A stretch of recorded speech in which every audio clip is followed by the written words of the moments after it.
verify if it's me or if it's not me. The first thing you gotta do is tell them, okay, sounds great. Can you please send me an email? They say, okay, what's your email address? You give them your email address and check. If it's coming from KorraObidi.com, then it is legally coming from me. Otherwise, it's not. KorraObidi.com is the only email verification. If it's coming from KorraObidi.com, management@KorraObidi.com, then it's real. Hey guys, it just reached me, news from the headquarters just reached me that a lot of people are trying to defame me, calling me a scammer, calling me a Nigerian scamming princess, calling me all sorts of things. Hello my people, welcome back again to my page. Good morning, good afternoon, good evening, according to your time, according to your location. I greet the house, I greet everybody. Welcome back to our channel, welcome back to our page. My people, una here wetin dey here. Hey people, safe some people just want to go extra mile to bring Korra down. Una dey do una self o. Una dey hate who God don bless. Who Baba God don bless, na una dey hate. After many trying to bring her down, una never give up. Now na scamming things. Ha, my people, this life not balance o.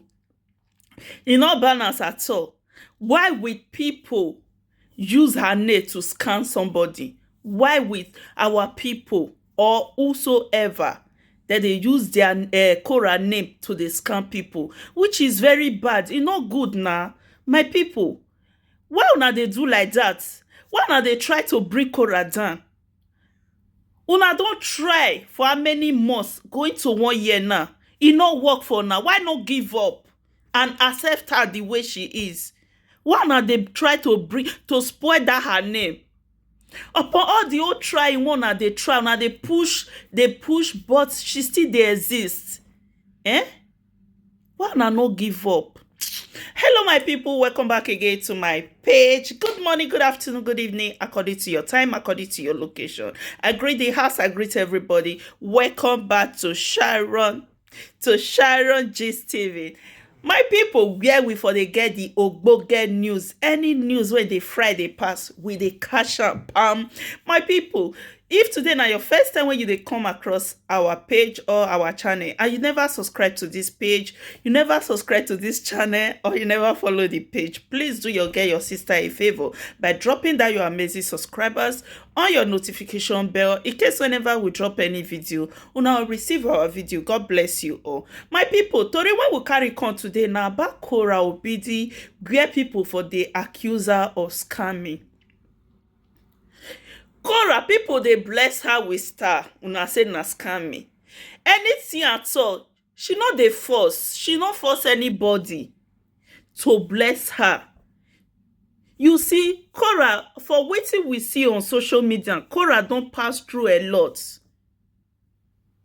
So with that thing where people see mothers, with that thing when they see on social media, not be tell me I tell you. Now waiting we see with our eyes.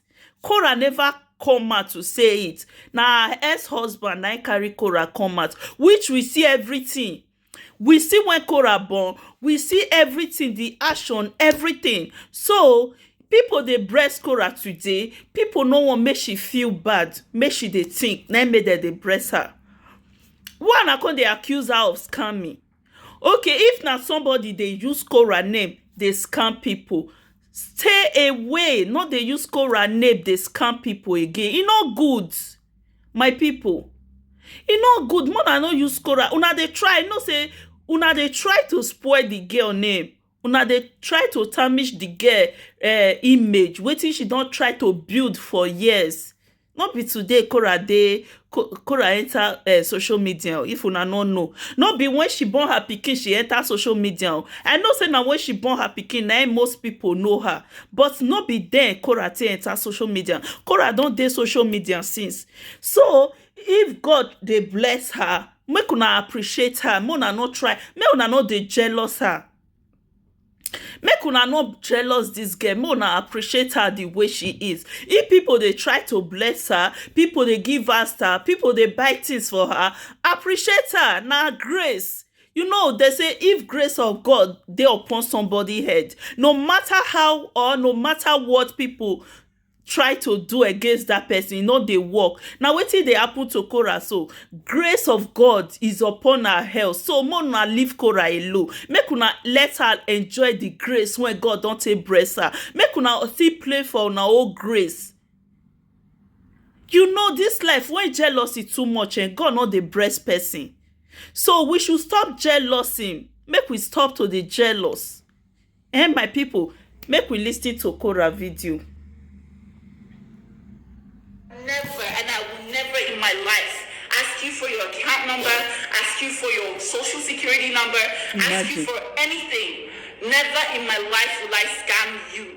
The only thing I'm here to do is share love with you and come out and you know, play my reputation when they're trying to drag it in the mud like crabs in a bucket. I am not a scammer. I am not a scammer. Yeah, so why people they like to support evil?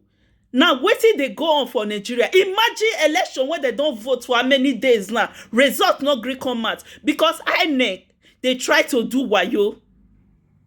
They try to do wayo. Now wetin? Why with corruption stop? We dey say corruption too much for our country. We when they talk about the corruption and we are the one doing it. How corruption go take stop with all this bad character when we get? Now people they use Korra name, they scam people, they go to spoil that girl name. Name when she not start to the build last year. Korra don't start to the build her name since. Make una stop all this evil, my people. Evil will never pay una. It go only put una down. Now wetin people no know, if somebody they make am for amoguna, we Nigerians, I don't know who they scam Korra. I don't know if na America, if na Nigeria. Anybody when they make am for amoguna, make una celebrate that person, happy with that person, so that God Almighty go also celebrate una, so that God Almighty will bless una too. Why we get evil hearts? If una get problem now, na second never get that problem, now go dey pray for that person to enter the same problem wey una get, which is very bad. My people, make una stop una evil. Make una stop una evil. No, say Korra, all these things when people they accuse Korra of, we all know the truth. Say no be Korra. The only thing one that they give Korra, which our eye they see, is star. Now they give Korra. If not because of star, they say Korra they scam people. We all know say Korra not force una to give her star. You guys are only showing her love.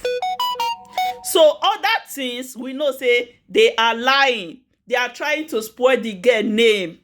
Then they try to tarnish the girl image. So my people, what you not think about this video? Una believe say na Korra, now they go tell people, or na Korra they scam people. What you not believe? Please not fail to drop your comments on our comment section. My amazing people, if today na your first time when you come across this page and you never follow the page, please do me a favor by following and also help your sister to share the video. God bless you all. Also like the video. Stay blessed and enjoy watching. See you all on our next video.